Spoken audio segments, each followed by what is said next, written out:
Hello and welcome to Startup Street. I'm Shruti Mishra and with me is Arundhati Ramanan. These are the top headlines from the startup space.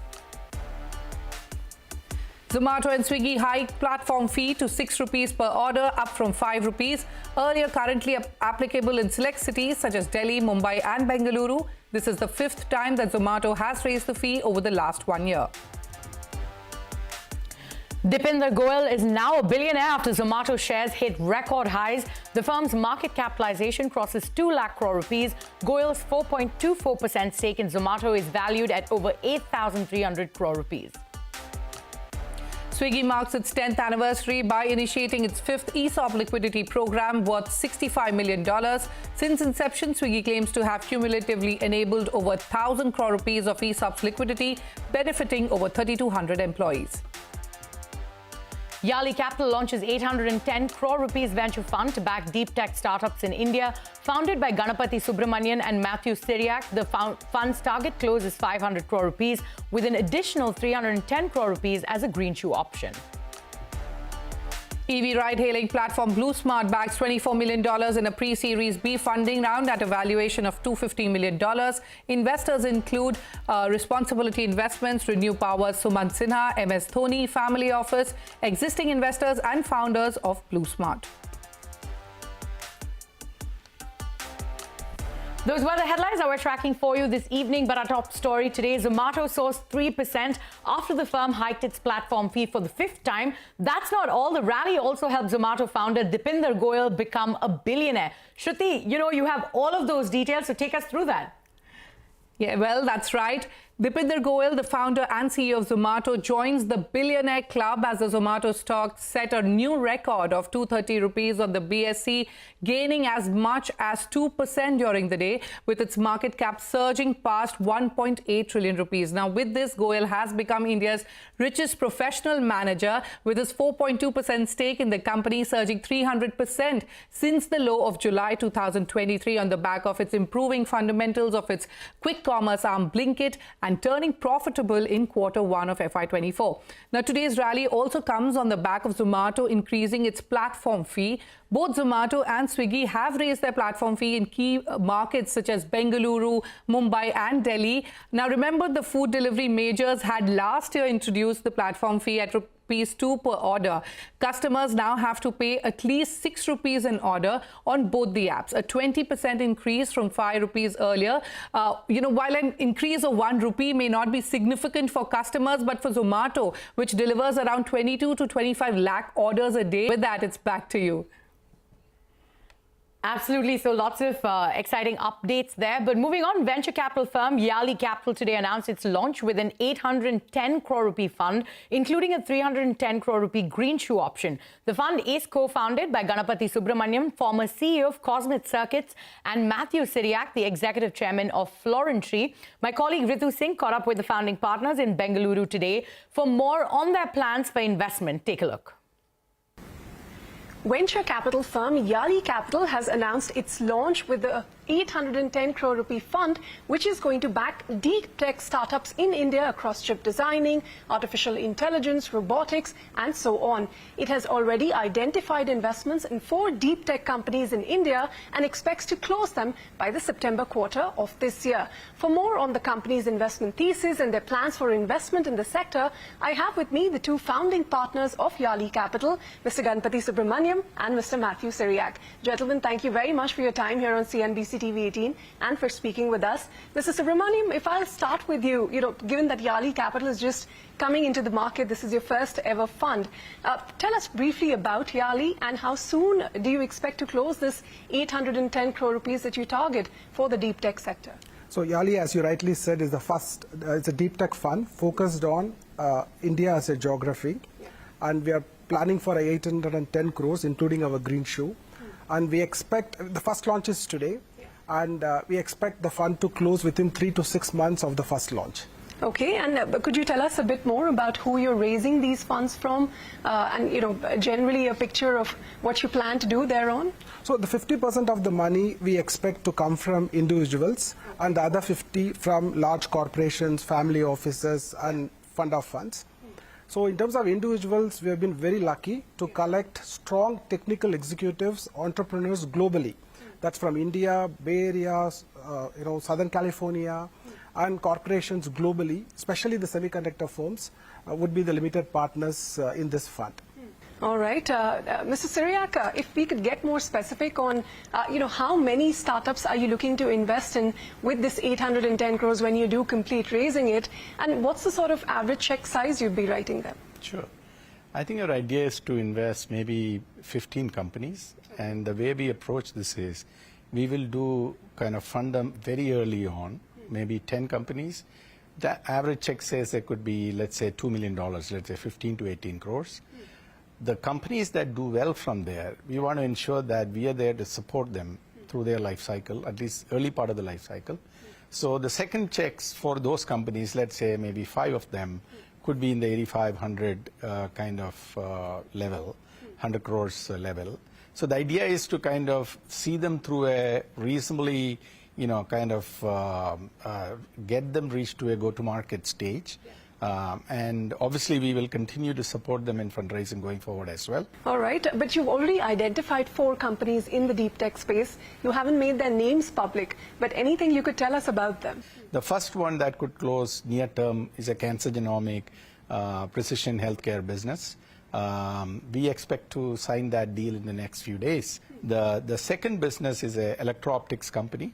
Third business is a robotics business, which we are co-investing with another fund like us. And the fourth one is actually we are incubating a business in the chip design area, where we have working with a group of very talented global leaders from some of the best companies in that industry.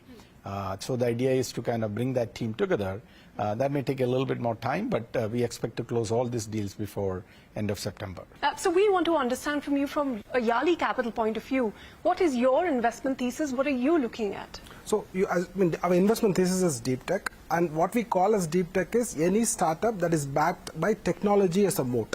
That's the first distinction. It's not that we are saying that you have to do a fundamental discovery of a molecule, but any startup that is backed by technology is the company that interests us. Very large fraction of the fund we expect to go to chip design.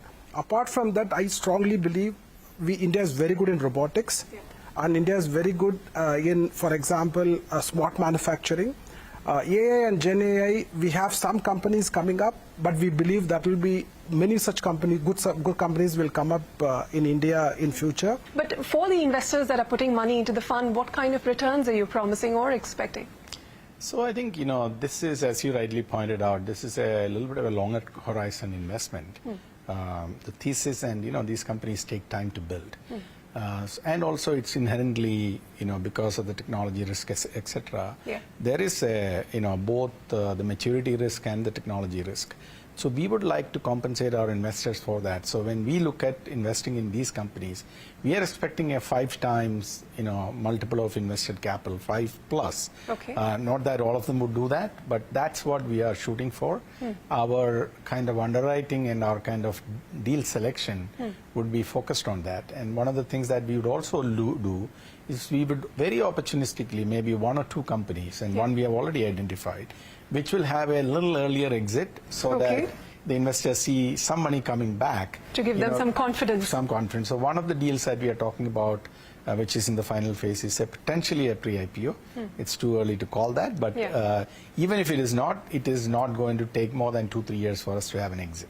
What would the deployment cycle look like? So deployment cycle, my sense is it will take us 3 years to deploy the full capital.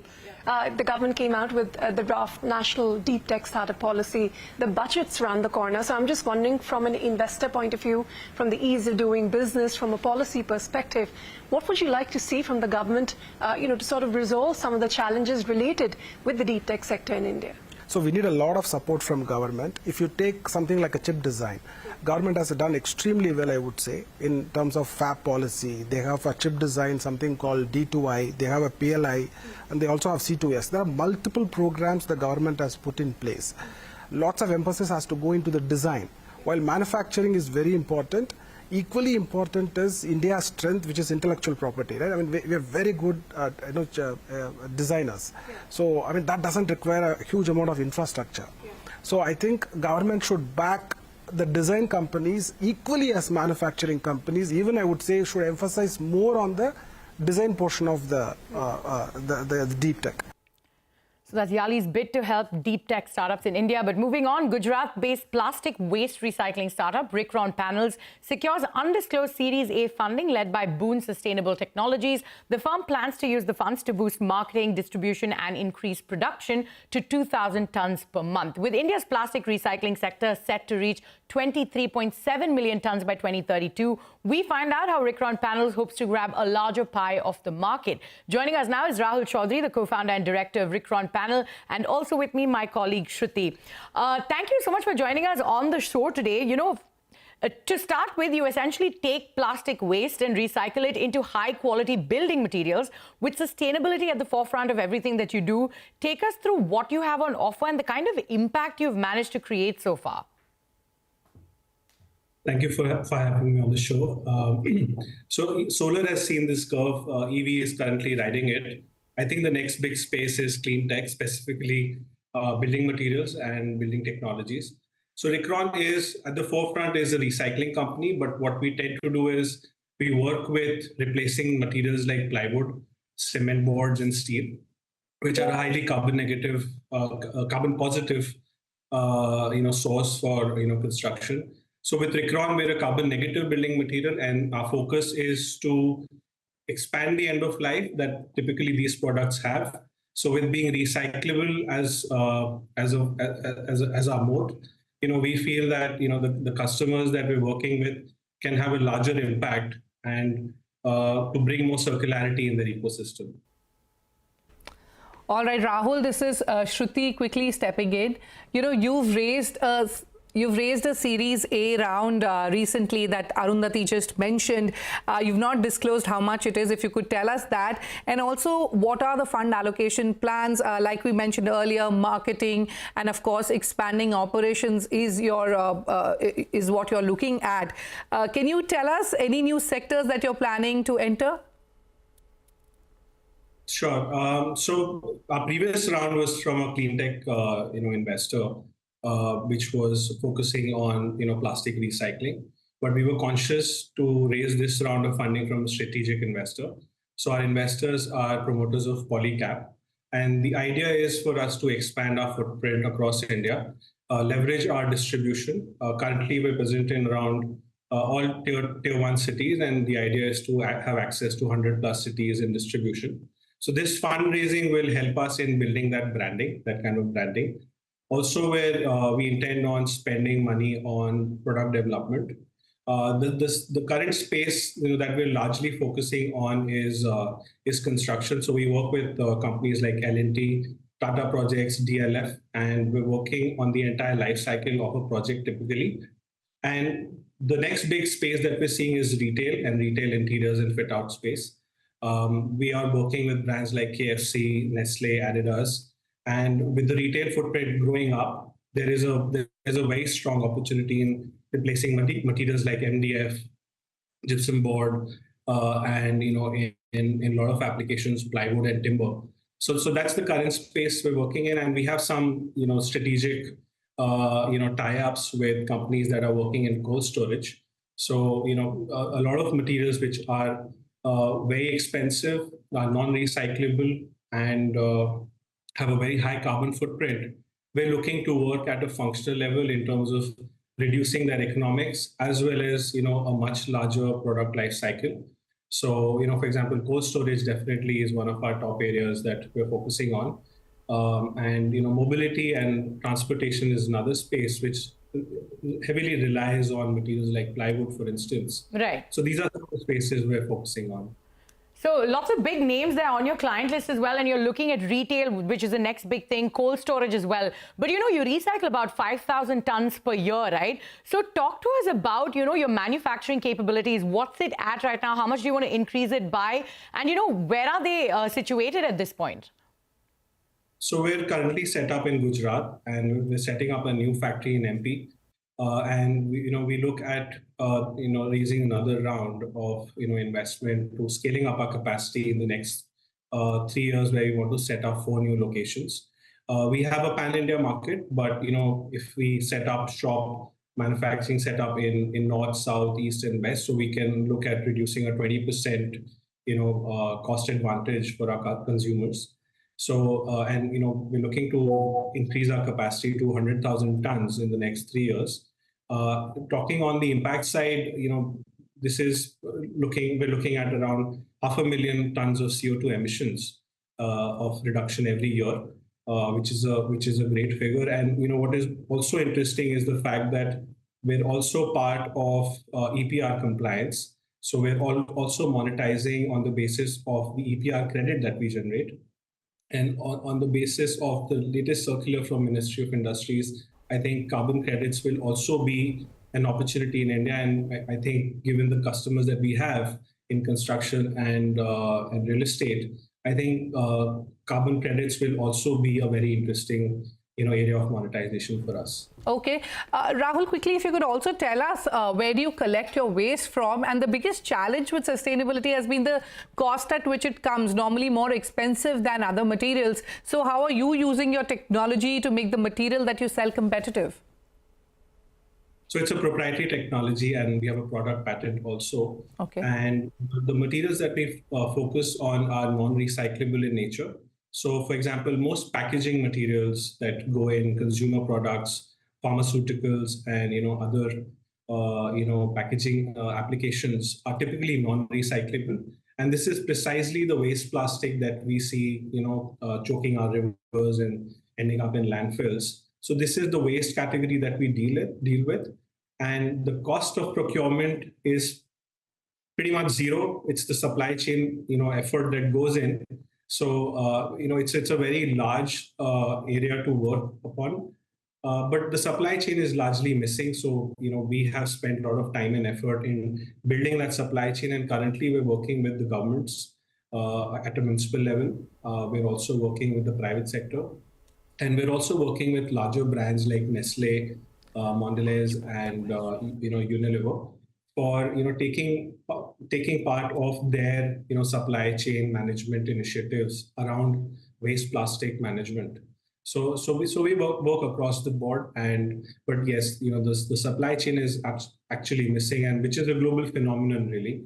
But we see a great opportunity going forward, because we're a rare company where our input raw material costing, drops every time we're trying to scale up. So there also is a great opportunity in terms of increasing margins. So lots of opportunities that you pointed out there. But if you could tell us, what are your revenues at? What's profitability looking like? And also, what's your retail presence currently looking like? How many cities will we see you in, and how many stores do you have? What's the online offline mix at this point for you? So we're predominantly offline, and we have a strong presence in all the tier 1 cities. We plan on expanding to 100+ cities, and we do have export customers in Europe, Middle East, and Africa. And this is also a very exciting space wherein we look at appointing more distributors overseas. And the idea also is to expand our retail footprint. So maybe in the next year, we will have our company-owned retail space. And a lot of our business is driven by B2B sales. We work with large industry, we work with large contractors and developers directly. And talking about the business in the coming 3 to 5 years, we are looking at a 500 crore revenue mark, hopefully in 3 to 4 years. All right, 500 crore rupee revenue mark in 3 to 4 years. But Rahul, thank you so much for taking time out being on Startup Street with us. Thank you. It's a pleasure. With that, it's time for us to head into a short break. But up next, Amazon India has returned with its much-awaited Prime Day on 20th and 21st July. We get you a sneak peek on what's in store for you on the other side. Stay tuned.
Welcome back to Startup Street. Amazon's biggest sale event, Amazon Prime Day, is set to begin on July 20 and 21. My colleague Aishwarya Anand spoke to Akshay Sahi, the head of Amazon Prime Delivery and Returns Experiences, on what to expect from this year's Prime Day. Tune into that conversation.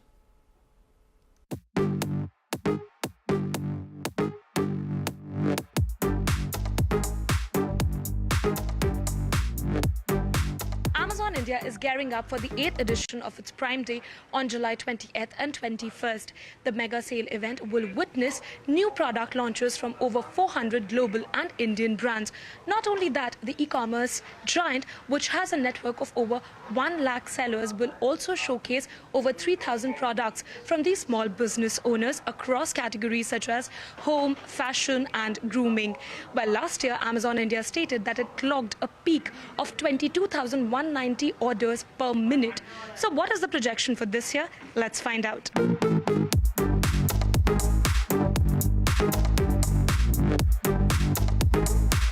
Akshay, with Prime Day, Amazon Prime Day launch, I want to understand from you that what kind of new launches are we going to see and which categories? Do you also plan on expanding or bringing in more categories? Thank you for having me.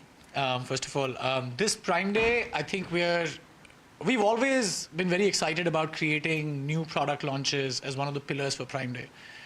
Because while we have a lot of deals-led events, and not to underplay their importance, and Prime Day will have deals at the best prices of the year across all our categories, I think Prime, new product launches is unique because it really helps members discover joy by actually discovering new products which they didn't know which were out there. This year, I'm really glad to say that, in fact, versus last year, we have many more Indian and global brands actually launching products on Prime Day. So we have over 450 plus brands, both Indian and global, which are launching. These include everything from Boat on headphones, to Samsonite on luggage, to Samsung on phones, and so many more. So I can keep going on if we can get a list, but we have new products coming from a lot of them. I think what's even more interesting to me is that, more than 3,200 products will be launched by small and medium businesses for India, which are Indian, which then gives us, it means that Prime Day is really resonating with those brands and resonating with those members, that it's a time to discover what's the best new stuff which is coming from Indian sellers as well as global brands. So that's where we stand today. You will see products launching across a host of categories. I mentioned a few of them, but luxury beauty is always a part of it. Believe it or not, groceries and everyday essentials is a part of it. Correct. So we've spoken on the brands and you've put a number to the brands, but in terms of launches, is there a number that you can put to? No, I don't think I can comment on the actual number of products which are going to launch, but let's just say they're in tens of thousands. How many small businesses do you have on the Amazon platform? And with Prime Day, have you onboarded new sellers to the platform? So we have something called Karigar, right, which is for artisans. We have Saheli, which is for women entrepreneurs. We also have Launchpad, which is literally for Indian startups to come and showcase their products more. So all of these people continue to participate in this, and Prime Day is a big event for everyone. So not only are these people coming on, but you can imagine that all the sellers which have joined our platforms, and we have, I can't speak to a number, but we have over 1 lakh sellers on the platform. I think we've declared this a long time ago as well. And that continues to rise. So everybody wants to participate in Prime Day and bring something special for our members, and that's really exciting. What kind of traction have you seen from smaller towns? If you talk about tier 2, tier 3, essentially the Bharat market that we call. I think we've shared a lot of such information, right? Every Prime Day, we see a huge uptake from tier 2 and tier 3. And it always kind of sounds strange to call somebody like tier 2 or tier 3. I think as customers across the country get more digitized, become more comfortable with making online transactions, Prime leads that foray, right? So I think we shared even last time that 2/3 of our members joining during Prime Day are coming from smaller cities. And over the last year, we've continued to see that trend go on. help us understand the number of fulfillment centers Amazon has, and the kind of employment we've seen there. And for such an event like that, have you gone to make additional hiring, and how are you catering to that? We have, I believe, 43 million cubic feet of space now to be able to store inventory from sellers and then kind of, provide it fast to customers, which means you actually create this inventory pools closer to customers so that we don't have to travel that much, right? So it's fast and it's actually sustainable when you do that. We have fulfillment centers in 15 states. We actually have sortation centers now in 19 states. We have delivery stations, 1,900, like approximately 2,000, which we own and operate. And then we have like 28,000 partners, right? These are small businesses which help us in our last miles networks. How many orders do you clock? Like if I have to say, what's the capacity to, take orders per minute? So last year, I think we had shared that the most orders coming per minute during Prime Day was, I think, 23,000, somewhere thereabouts. So, our tech systems can obviously scale to be able to take those many orders, process those many payments, check out those many people, drop those many orders in our FC, etc. And every day, every year, this keeps getting bigger. The sales that you clocked last year to this year, what are the expectations, and which segments do you think will be the driving force? I expect this Prime Day to be the biggest, the best Prime Day, both for our Prime members and for Amazon yet. And with that, it is a wrap on this edition of Startup Street. From Shruti and me, goodbye and many thanks for watching.